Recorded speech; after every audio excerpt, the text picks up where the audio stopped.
നമസ്കാരം. ഇന്നത്തെ റിവിഷൻ ക്ലാസ്സിലേക്ക് ഏവർക്കും സ്വാഗതം. കഴിഞ്ഞ ക്ലാസ്സിൻ്റെ തുടർച്ചയായി ഫിസിക്സ് ആദ്യ യൂണിറ്റിലെ ലെവൽ 2, ലെവൽ 3 തലത്തിലുള്ള ചോദ്യങ്ങളാണ് ഇതിലുള്ളത്. ലെവൽ 2-ൽ 19 ചോദ്യങ്ങളും അതിനെ തുടർന്ന് ലെവൽ 3-ൽ 6 ചോദ്യങ്ങളുമാണ് നൽകിയിട്ടുള്ളത്.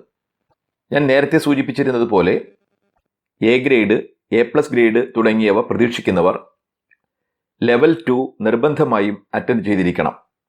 പിന്നെ മറ്റൊരു പ്രധാന കാര്യം, ഇതിലെ ഓരോ ചോദ്യവും ചില നിശ്ചിതമായ ആശയങ്ങളും വസ്തുതകളും നിങ്ങളെ ഓർമ്മപ്പെടുത്തുവാനും മനസ്സിൽ ഉറപ്പിക്കുന്നതിനും ലക്ഷ്യം വെച്ചുള്ളവയാണ്.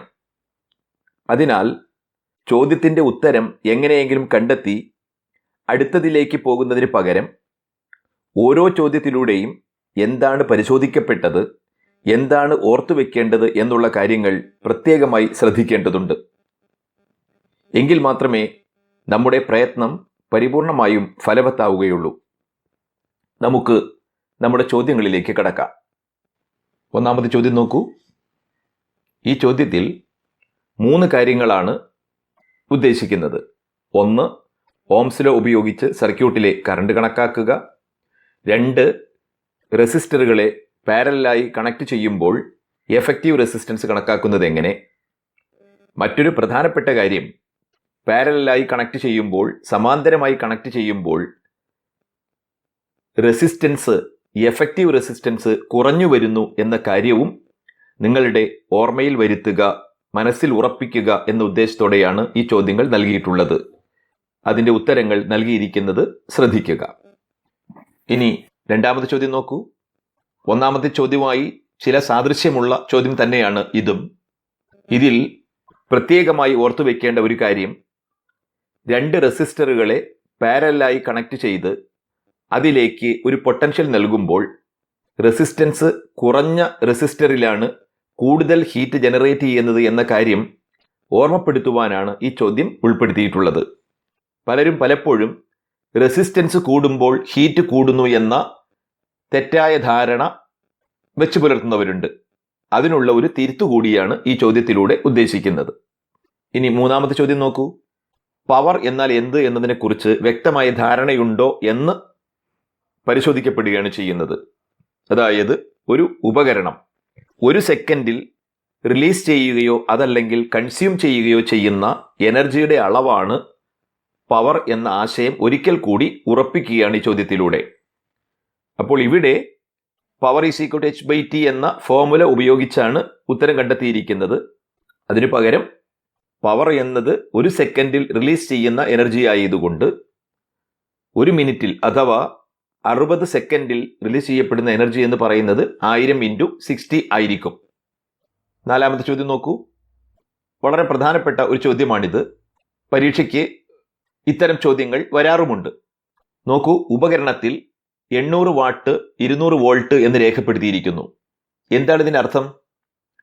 ഈ ഉപകരണത്തിൽ നിന്ന് നമുക്ക് 800 വാട്ട് പ്രതീക്ഷിക്കാം. അതായത് ഓരോ സെക്കൻഡിലും ഇതിൽ നിന്നും 800 ജൂൾ എനർജി ലഭിക്കും. പക്ഷേ ഒരു നിബന്ധനയുണ്ട്, ഇതിലേക്ക് 200 വോൾട്ട് നൽകിയിരിക്കണം. ആ 200 വോൾട്ട് നൽകുമ്പോൾ മാത്രമാണ് നമുക്ക് ഈ ഉപകരണത്തിൽ നിന്നും 800 വാട്ട് പവർ പ്രതീക്ഷിക്കാൻ കഴിയുക. സ്വാഭാവികമായും വോൾട്ടേജ് ഇതിനേക്കാൾ കൂടുകയോ കുറയുകയോ ചെയ്താൽ ലഭിക്കുന്ന പവറിലും വ്യത്യാസമുണ്ടാകും. അപ്പോൾ ഇവിടെ ചോദിച്ചിരിക്കുന്നത് റിക്വയർഡ് വോൾട്ടേജ് 200 ആണ്, പക്ഷേ 100 വോൾട്ടാണ് നൽകുന്നതെങ്കിൽ ഉപകരണത്തിൻ്റെ പവർ എത്രയാകുമെന്നതാണ്. അപ്പോൾ ഇത്തരം പ്രോബ്ലത്തിൽ എന്താണ് നമ്മൾ ചെയ്യേണ്ടത്?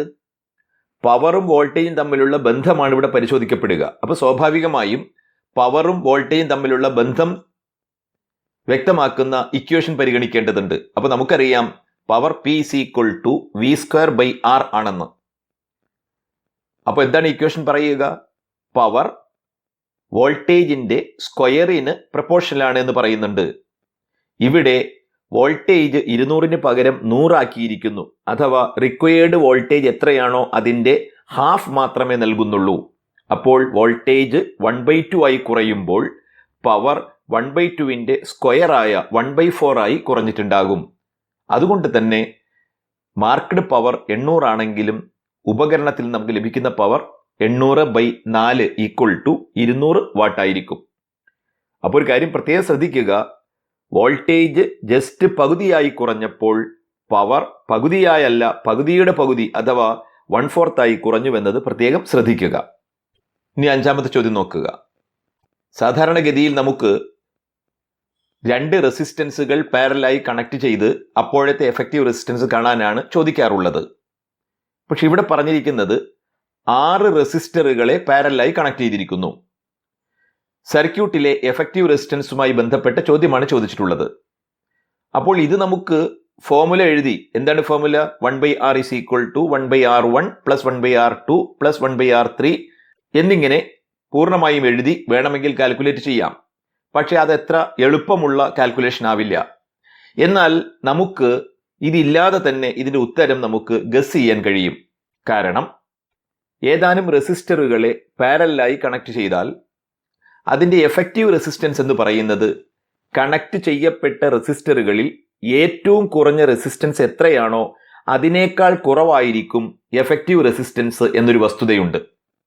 അതായത് ഇവിടെ 1 ഓം മുതൽ 6 ഓം വരെയുള്ള റെസിസ്റ്ററുകളാണ് കണക്ട് ചെയ്തിരിക്കുന്നത്. ഇതിൽ ഏറ്റവും കുറഞ്ഞ റെസിസ്റ്റൻസ് എന്ന് പറയുന്നത് 1 ഓം ആണ്. അതുകൊണ്ട് തന്നെ ഇവയുടെ എഫക്റ്റീവ് റെസിസ്റ്റൻസ് ഏറ്റവും കുറവായ 1 ഓം റെസിസ്റ്റൻസിനേക്കാൾ കുറവായിരിക്കും.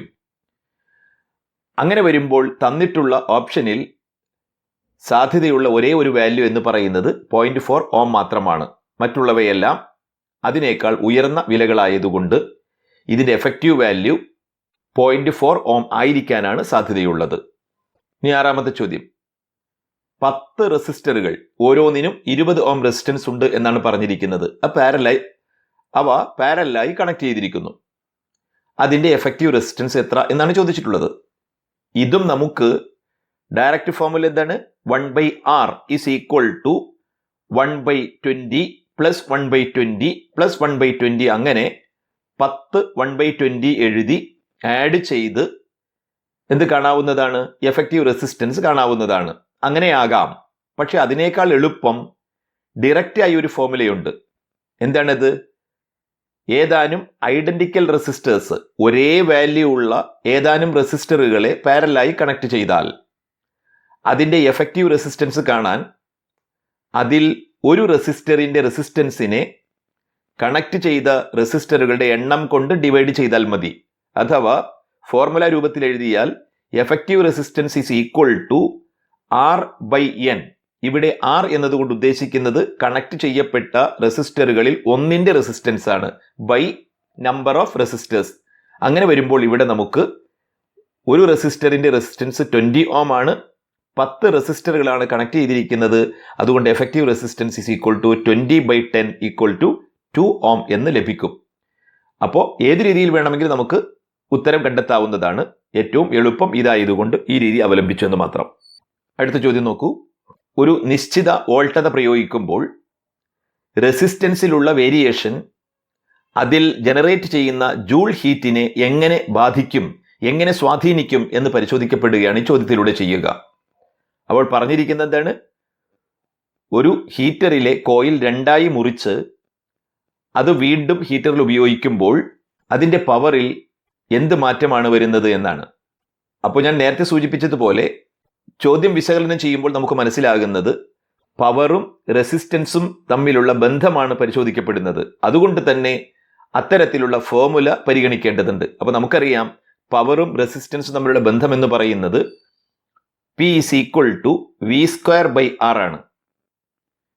അപ്പോൾ പവറും റെസിസ്റ്റൻസും തമ്മിൽ ഇൻവേഴ്സ് പ്രൊപ്പോർഷണാലിറ്റി ഉണ്ട്, വിപരീത അനുപാതമാണ് ഉള്ളത്. ഇവിടെ ഹീറ്ററിന്റെ കോയിൽ 2ആയി മുറിക്കുന്നു എന്ന് പറയുമ്പോൾ അതിനർത്ഥം റെസിസ്റ്റൻസ് പകുതിയായി കുറയ്ക്കുന്നുവെന്നാണ്. അപ്പോൾ സ്വാഭാവികമായും P = V²/R ആയതിനാൽ റെസിസ്റ്റൻസ് പകുതിയാകുമ്പോൾ പവർ 2 മടങ്ങാകും എന്നുള്ളത് വ്യക്തമാണ്. അപ്പോൾ നോട്ട് ചെയ്യേണ്ട കാര്യം, വോൾട്ടേജ് കോൺസ്റ്റന്റ് ആണെങ്കിൽ, ഒരേ വോൾട്ടേജ് തന്നെയാണ് പ്രയോഗിക്കുന്നതെങ്കിൽ പവർ അല്ലെങ്കിൽ ജനറേറ്റ് ചെയ്യുന്ന ഹീറ്റ് എന്ന് പറയുന്നത് റെസിസ്റ്റൻസിന് ഇൻവേഴ്സ് പ്രൊപ്പോർഷനിലായിരിക്കും എന്ന വസ്തുതയാണ്. 8ാമത്തെ ചോദ്യം. ഈ പ്രവർത്തനം, അതായത് തുറസായ സ്ഥലത്ത് വെച്ച് ടങ്സ്റ്റണിലേക്ക് വൈദ്യുതി കടത്തിവിടുമ്പോൾ അത് കത്തിപ്പോകുന്ന വീഡിയോ നേരത്തെ നമ്മുടെ ചാനലിൽ അപ്ലോഡ് ചെയ്തിട്ടുള്ളതാണ്. ഏതായാലും ചോദ്യം ഇതാണ്, ഒരു ടങ്സ്റ്റൺ പീസ് അല്ലെങ്കിൽ ഒരു ഫിലമെന്റ് ഓപ്പൺ സ്പേസിൽ വെച്ച് അതിലൂടെ കറണ്ട് കടത്തിവിട്ടാൽ അത് കത്തിപ്പോകുന്നുണ്ട്, പക്ഷെ ലാമ്പിനകത്തിരിക്കുന്ന ഫിലമെന്റ് ഇത്തരത്തിൽ കത്തിപ്പോകുന്നില്ല, എന്തുകൊണ്ട് എന്നതാണ് ചോദ്യം. അപ്പോൾ ചോദ്യം ഇങ്ങനെ ഇവിടെ ചോദിച്ചുവെങ്കിലും ഇതുമായി ബന്ധപ്പെട്ട് മറ്റു പലതരത്തിൽ ചോദ്യം ഉണ്ടാകാവുന്നതാണ്, അത് പറയാം. അപ്പോൾ ഒന്നാമത്തെ കാര്യം, നിക്രോമിൽ നിന്ന് വ്യത്യസ്തമായി ഓക്സിജനുമായി പ്രവർത്തിച്ച് എരിഞ്ഞു പോകുന്ന വസ്തുവാണ് ടങ്സ്റ്റൺ. അതുകൊണ്ട് തന്നെ എയറിന്റെ പ്രസൻസിലാണ് ഇത് ചൂടാക്കുന്നതെങ്കിൽ അത് ചാരമായി പോകും. ഇതിന് പരിഹാരമായി ലാമ്പ് നിർമ്മാതാക്കൾ ലാമ്പിനകത്ത് നിന്നും ഓക്സിജനെ അല്ലെങ്കിൽ എയറിനെ നീക്കം ചെയ്ത് പകരം അതിനകത്ത് നൈട്രജനോ അതല്ലെങ്കിൽ മറ്റേതെങ്കിലും ഇനർട്ട് ഗ്യാസോ ഫില്ല് ചെയ്താണ് അത് പ്രവർത്തിപ്പിക്കുന്നത്. അപ്പോൾ ലാമ്പിനകത്ത് ഓക്സിജന്റെ സാന്നിധ്യമില്ലാത്തതിനാൽ അത് ഓക്സീകരിക്കപ്പെടുകയോ കത്തിപ്പോവുകയോ ചെയ്യുന്നില്ല എന്നുള്ളതാണ് വസ്തുത. അപ്പോൾ ഈ ആശയവുമായി ബന്ധപ്പെട്ട് പരീക്ഷയിൽ മറ്റു തരത്തിൽ ചോദ്യങ്ങൾ ചോദിക്കാവുന്നതാണ്. ഒരു ചോദ്യം ഇങ്ങനെയായിരിക്കാം, ഒരു ലാമ്പിന്റെ ലൈഫ് ടൈം വർദ്ധിപ്പിക്കാൻ അതിൽ എന്തെല്ലാം ക്രമീകരണങ്ങളാണ് നടത്തിയിട്ടുള്ളത് എന്ന് ചോദിക്കാം. അങ്ങനെ ചോദിച്ചാൽ നമ്മൾ പറയേണ്ടത്, ലാമ്പിനകത്ത് നിന്നും വായുവിനെ നിർമ്മാർജ്ജനം ചെയ്ത് അതിനകത്ത് നൈട്രജൻ നിറച്ചിരിക്കുന്നു. ഇനി തിരിച്ച് മറ്റൊരു തരത്തിലും ചോദിക്കാം, ഫിലമെന്റ് ലാമ്പുകളിൽ വായുവിനെ നീക്കം ചെയ്ത് അതിൽ നൈട്രജൻ നിറച്ചാണ് ഉപയോഗിക്കുന്നത്, ഇതിന്റെ ഉപയോഗം എന്ത് എന്ന് ചോദിക്കാം. അങ്ങനെ ചോദിച്ചാൽ അതിന് നൽകേണ്ട ഉത്തരം, ഫിലമെന്റിന്റെ ഓക്സീകരണവും ബാഷ്പീകരണവും തടഞ്ഞ് അതിന്റെ ലൈഫ് ടൈം വർദ്ധിപ്പിക്കാനാണ് ഇത്തരത്തിൽ ചെയ്യുന്നത്. That is for preventing oxidation and evaporation of filament എന്നാണ് ഉത്തരമായി എഴുതേണ്ടത്. ഇനി നമുക്ക് 9ാമത്തെ ചോദ്യത്തിലേക്ക് പോകാം. നമുക്കറിയാം, ഇലക്ട്രിക് കറണ്ട് എന്ന് പറയുന്നത് ചാർജുകളുടെ ഒഴുക്കാണ്. അപ്പോൾ ചാർജും കറണ്ടും തമ്മിലുള്ള റിലേഷൻ നിങ്ങൾക്കറിയുമോ എന്ന് പരിശോധിക്കപ്പെടുകയാണ് ചെയ്യുന്നത്. അപ്പോൾ ഇവിടെ കറണ്ട് തന്നിട്ടുണ്ട്, സമയവും തന്നിട്ടുണ്ട്. അതിനർത്ഥം എന്താണ്? ഇതിലൂടെ കുറെ ചാർജുകൾ ഒഴുകിക്കഴിഞ്ഞിട്ടുണ്ട്, ഒഴുകിപ്പോയിട്ടുണ്ട് എന്നാണ്. അപ്പോൾ അത് ഡയറക്റ്റ് ഫോർമുല ഉപയോഗിക്കാം. നമുക്കറിയാവുന്ന ഫോർമുല I=Q/T ആണ്. അപ്പോൾ ഇവിടെ നമ്മളോട് കാണാൻ ആവശ്യപ്പെട്ടിട്ടുള്ളത് Q ആയതുകൊണ്ട് ഇക്വേഷൻ റീഅറേഞ്ച് ചെയ്യുമ്പോൾ amount of charge flowing Q=IT എന്ന് കിട്ടുന്നു. വാല്യൂ സബ്സ്റ്റിറ്റ്യൂട്ട് ചെയ്ത് കാൽക്കുലേറ്റ് ചെയ്യുമ്പോൾ 60 കുളം എന്ന് കിട്ടുന്നു. അതായത് ഈ സർക്യൂട്ടിലൂടെ 2 മിനിറ്റിൽ 60 കുളം ചാർജാണ് ഒഴുകിപ്പോയിട്ടുണ്ടാവുക. 10ാമത്തെ ചോദ്യം, ഒരു കലോറി എന്നുള്ളത് എത്ര ജൂൾ ആണെന്നുള്ള കാര്യം നിങ്ങൾക്കറിയുമോ എന്ന് പരിശോധിക്കുകയാണ്. അപ്പോൾ പവറിനെ വാട്ടിലും കിലോ വാട്ടിലും പറയാറുണ്ട്, അതുപോലെ ഹീറ്റ് ജൂളിലും കലോറിയിലും പറയാറുണ്ട്. ചോദ്യം ഇതാണ്, 420 ജൂൾ എന്ന് പറയുന്നത് എത്ര കലോറി എന്നതാണ് ചോദ്യം. അപ്പോൾ സ്വാഭാവികമായും 4.2 ജൂളിനെയാണ് ഒരു കലോറി എന്ന് പറയുക. അതുകൊണ്ട് എനർജി കലോറിയിൽ കണക്കാക്കാൻ ജൂളിലുള്ള എനർജിയെ 4.2 കൊണ്ട് ഡിവൈഡ് ചെയ്താൽ മതിയാകും. അതവിടെ കണക്കാക്കി വെച്ചിട്ടുണ്ട്. ഇനി നമുക്ക് 11ാമത്തെ ചോദ്യം നോക്കാം. സാധാരണഗതിയിൽ SLC പരീക്ഷയിൽ റെസിസ്റ്ററുകളെ ഒന്നുകിൽ സീരീസ് ആയി കണക്ട് ചെയ്തിട്ട് എഫക്റ്റീവ് വാല്യൂ കാണാൻ പറയും, അല്ലെങ്കിൽ പാരലായി കണക്ട് ചെയ്തിട്ട് എഫക്റ്റീവ് വാല്യൂ കാണാനാണ് പറയാറുള്ളത്. പക്ഷേ ഈ സർക്യൂട്ടിൽ സീരീസ് കണക്ഷനും പാരൽ കണക്ഷനും ഉണ്ട് എന്നൊരു വ്യത്യാസം മാത്രമാണുള്ളത്. ഇത്തരത്തിലുള്ള ചോദ്യവും പരീക്ഷയ്ക്ക് വരാവുന്നതാണ്. അപ്പോൾ ആദ്യം നമ്മൾ എന്ത് കാണുന്നു? 2 റെസിസ്റ്ററുകൾ സീരീസ് ആയി കണക്ട് ചെയ്തിട്ടുണ്ട്. അപ്പോൾ അതിന്റെ എഫക്റ്റീവ് വാല്യൂ നമുക്കറിയാം 9 + 3 12 ആയിരിക്കും. ആ അർത്ഥത്തിൽ നോക്കുമ്പോൾ ഒരു 12 ഓം റെസിസ്റ്ററും അതിന് പാരലായി മറ്റൊരു 4 ഓം റെസിസ്റ്ററും കണക്ട് ചെയ്തിരിക്കുന്നതായി ഈ സർക്യൂട്ടിനെ പരിഗണിക്കാവുന്നതാണ്. അതിന്റെ അടിസ്ഥാനത്തിൽ ഫൈനൽ എഫക്റ്റീവ് റെസിസ്റ്റൻസ് നമ്മൾ കാണുന്നു. അപ്പോൾ ഒരു റെസിസ്റ്റൻസ് 4 ഓം, രണ്ടാമത്തെ റെസിസ്റ്റൻസ് 12 ഓം എന്നാണ് പരിഗണിച്ചിരിക്കുന്നത്. അങ്ങനെ കണക്കാക്കി നമ്മൾ സർക്യൂട്ടിലെ എഫക്റ്റീവ് റെസിസ്റ്റൻസ് കണ്ടെത്തി. അപ്പോൾ 3 എന്നാണ് കിട്ടിയിരിക്കുന്നത്. ഇനി മറ്റൊരു ചോദിച്ചിരിക്കുന്നത്, ഇവിടെ ഈ സർക്യൂട്ടിലേക്ക് പവർ പ്രൊവൈഡ് ചെയ്യുന്നത് പവർ സോഴ്സായ ബാറ്ററിയാണ്. ഈ ബാറ്ററിയുടെ പവർ എത്രയാണ്, അഥവാ ഓരോ സെക്കൻഡിലും എത്ര എനർജിയാണ് ഈ ബാറ്ററി വിട്ടുകൊടുക്കുന്നത് എന്നതാണ് ചോദ്യം. അപ്പോൾ ഇവിടെ ഒരു കാര്യം പ്രത്യേകം ശ്രദ്ധിക്കേണ്ടത്, ഇത്തരം ചോദ്യം ചോദിക്കുമ്പോൾ റെസിസ്റ്റൻസ് ആയി പരിഗണിക്കേണ്ടത് സർക്യൂട്ടിലെ എഫക്റ്റീവ് റെസിസ്റ്റൻസ് ആണ് എന്ന കാര്യം പ്രത്യേകം ഓർക്കുക. അപ്പോൾ വോൾട്ടേജ് 12 ആണ്, ഇഫക്റ്റീവ് റെസിസ്റ്റൻസ് 3 ഓം ആണ്. അപ്പോൾ പവറിന്റെ ഫോർമുലയിൽ ആറിന്റെ സ്ഥാനത്ത് എഫക്റ്റീവ് വാല്യൂ കൊടുത്ത് പവർ കണക്കാക്കുക. കാൽക്കുലേഷൻ ശ്രദ്ധിക്കുക. ഇനി 12ാമത്തെ ചോദ്യമാണ്. 2 ഫിലമെന്റ് ലാമ്പുകൾ, ഇൻകാൻഡസെന്റ് ലാമ്പുകൾ സീരീസ് ആയി കണക്ട് ചെയ്തിരിക്കുന്നു. അതിൽ ഒന്നാമത്തെ ചോദ്യം നമുക്കറിയാം, ഏത് മെറ്റീരിയൽ കൊണ്ടാണ് ഫിലമെന്റ് നിർമ്മിക്കുന്നത്, അത് നമുക്കറിയാവുന്നതാണ്. പിന്നെ ലാമ്പിന്റെ റെസിസ്റ്റൻസ് കണക്കാക്കുക എന്നൊരു ചോദ്യമുണ്ട്. പലപ്പോഴും ആവർത്തിച്ച് ചോദിച്ചിട്ടുള്ള ഒരു ചോദ്യമാണിത്. അപ്പോൾ 2 ലാമ്പും ഐഡന്റിക്കലാണ്. ലാമ്പിന്റെ മാർക്ക്ഡ് പവർ 40 വാട്ടാണ്. അതിന് ലാമ്പിന് നൽകേണ്ട വോൾട്ടേജ് അതിനോടൊപ്പം തന്നെ 240 എന്ന് കൊടുത്തിട്ടുണ്ട്. അപ്പോൾ പവറിന്റെ ഫോർമുല ഉപയോഗിച്ച് P = V²/R ആ ഇക്വേഷൻ റീഅറേഞ്ച് ചെയ്ത് നമ്മൾ സാധാരണ കാണുന്നത് പോലെ ലാമ്പിന്റെ റെസിസ്റ്റൻസ് കണ്ടുപിടിച്ചിട്ടുണ്ട്. ഇവിടെ പ്രധാനപ്പെട്ട ഒരു കാര്യം നിങ്ങൾ ഓർത്തു വെക്കേണ്ടത്, ലാമ്പിന്റെ മാർക്ക്ഡ് പവർ 40 വാട്ടാണ്. പക്ഷേ ഈ സർക്യൂട്ടിൽ ലാമ്പിന്റെ പവർ എത്രയായിരിക്കും എന്നതാണ് ചോദ്യം. അപ്പോൾ പ്രത്യേകം ശ്രദ്ധിക്കുക, ലാമ്പ് 40 വാട്ട് പവർ തരുമായിരുന്നു. എങ്ങനെയെങ്കിൽ ലാമ്പിന് 240 വോൾട്ട് നൽകിയിട്ടുണ്ടായിരുന്നെങ്കിൽ. ഇവിടെ നിങ്ങൾ ശ്രദ്ധിക്കുക, സർക്യൂട്ടിൽ നമ്മൾ 240 വോൾട്ട് കൊടുത്തിട്ടുണ്ട്. പക്ഷേ ലാമ്പുകളെ സീരീസ് ആയി കണക്ട് ചെയ്തിരിക്കുന്നതിനാൽ 240 വോൾട്ട് 2 ലാമ്പുകളും ഷെയർ ചെയ്തെടുത്തിട്ടുണ്ടാവും. 2 ലാമ്പുകളും സമാനമായതിനാൽ, ഐഡന്റിക്കൽ ആയതിനാൽ 50-50 ആയിട്ടായിരിക്കും വോൾട്ടേജ് സ്പ്ലിറ്റ് ആയിട്ടുണ്ടാവുക. അതായത് ഇപ്പോൾ ഓരോ ലാമ്പിനും ലഭിക്കുന്ന വോൾട്ടേജ് 240 പകരം 120 വോൾട്ട് മാത്രമായിരിക്കും. അപ്പോൾ required voltage 240, obtained voltage only half of the required voltage. അപ്പോൾ V പകുതിയായി കുറഞ്ഞിട്ടുണ്ട്. അതുകൊണ്ട് തന്നെ പവർ P = V²/R ആയതിനാൽ, പവർ വോൾട്ടേജിന്റെ സ്ക്വയറിന് പ്രപ്പോർഷണൽ ആയതിനാൽ ഇവിടെ വോൾട്ടേജ് പകുതിയായിരിക്കുന്നു. അപ്പോൾ പകുതിയുടെ സ്ക്വയർ എന്ന് പറയുന്നത് 1/4 ആണ്. സ്വാഭാവികമായും പവർ 1/4 ആയി കുറഞ്ഞിട്ടുണ്ടാകും. അതായത് 40 വാട്ടിന് പകരം ലാമ്പിൽ നിന്ന് നമുക്ക് ലഭിക്കുക അതിന്റെ 4/1 10 വാട്ട് മാത്രമായിരിക്കും. ഇനി ഇതേ ചോദ്യം ഒരിക്കൽ ചോദിച്ചത് സർക്യൂട്ടിലെ ടോട്ടൽ പവർ ആണ്. അങ്ങനെയെങ്കിൽ ഒരു ലാമ്പിൽ നിന്ന് 10 വാട്ടും രണ്ടാമത്തെ ലാമ്പിൽ നിന്നും അതേ പവർ തന്നെയാണ് കിട്ടുക. അപ്പോൾ 10 + 10 20 വാട്ട് എന്നും ഉത്തരം എഴുതാം. ഇവിടെ ഓരോ ലാമ്പിൽ നിന്ന് ലഭിക്കുന്ന പവറാണ് ചോദിച്ചിട്ടുള്ളത്. അപ്പോൾ അവിടെ 10 വാട്ട് എന്ന് ഉത്തരം എഴുതുക. ഇനി ഈ സന്ദർഭത്തിൽ ഒരു കാര്യം കൂടി ഞാൻ ഓർമ്മപ്പെടുത്തുകയാണ്. ഞാൻ പറഞ്ഞു, ഇത്തരത്തിൽ കണക്ട് ചെയ്യുമ്പോൾ വോൾട്ടേജ് സ്പ്ലിറ്റ് ചെയ്ത് പോകും. ഇവിടെ 2 ലാമ്പുകളും സമാനമായതുകൊണ്ട്, ഐഡന്റിക്കൽ ആയതുകൊണ്ടാണ് വോൾട്ടേജ് ഈക്വലായി ഷെയർ ചെയ്തത്.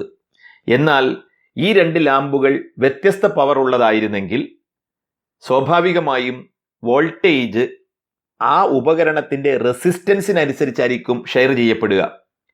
അപ്പോൾ ഏത് ഉപകരണത്തിനാണോ റെസിസ്റ്റൻസ് കൂടുതലുള്ളത് അവിടെ കൂടുതൽ വോൾട്ടേജും കുറഞ്ഞ റെസിസ്റ്റൻസ് ഉള്ളതിൽ കുറഞ്ഞ വോൾട്ടേജുമാണ് ഡ്രോപ്പ് ചെയ്യുക.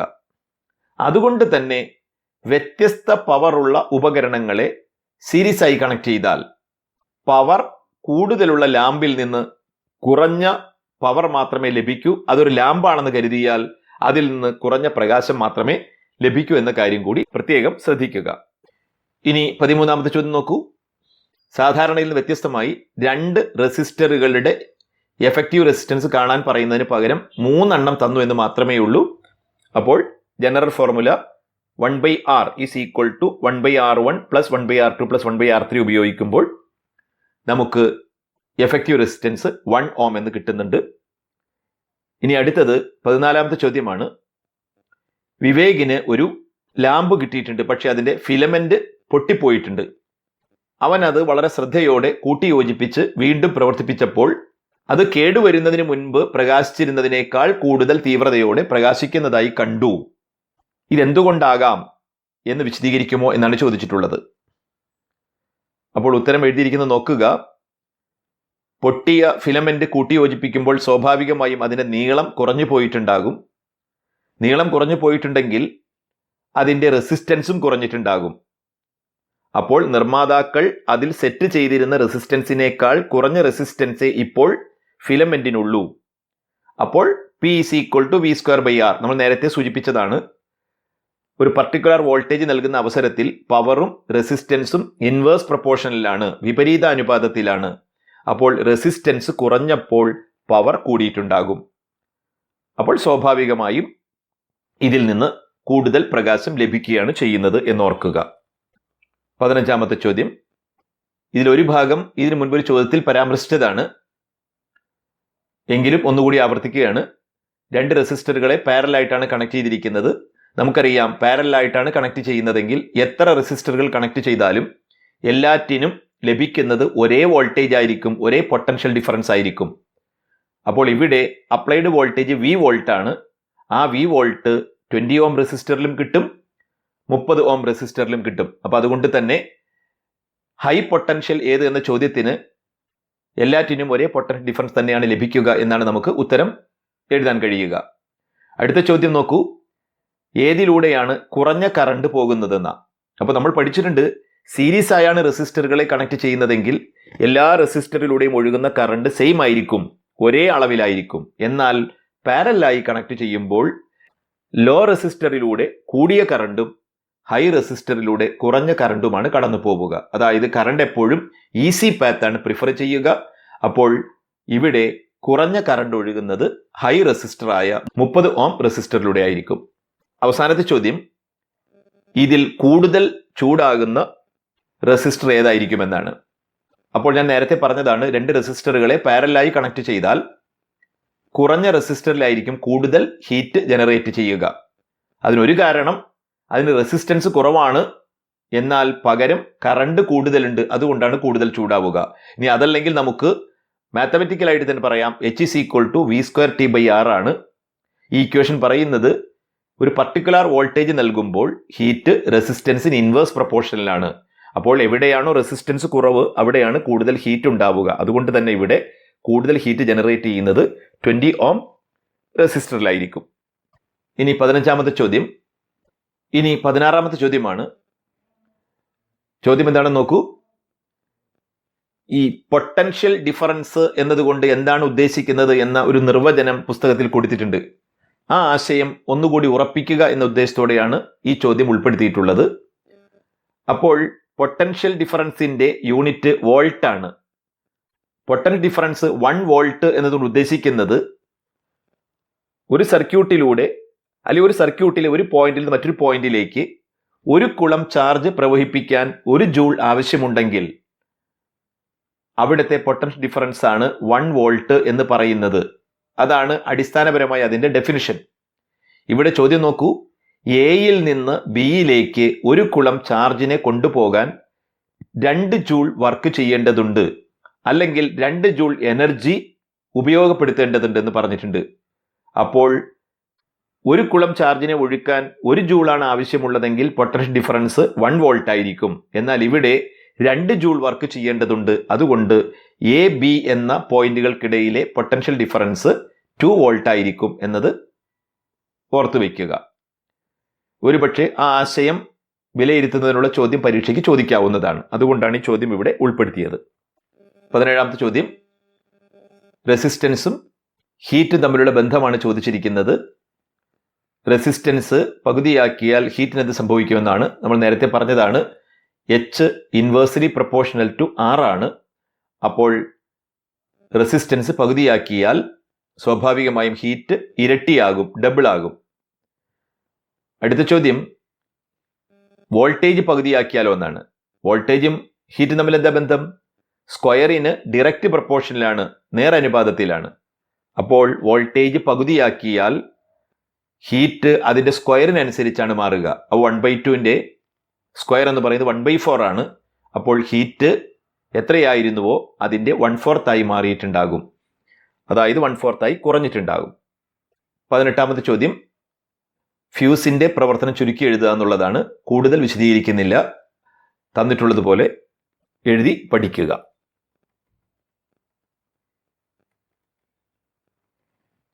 19ാമത്തെ ചോദ്യം ഒരു പ്രധാനപ്പെട്ട ചോദ്യമാണ്.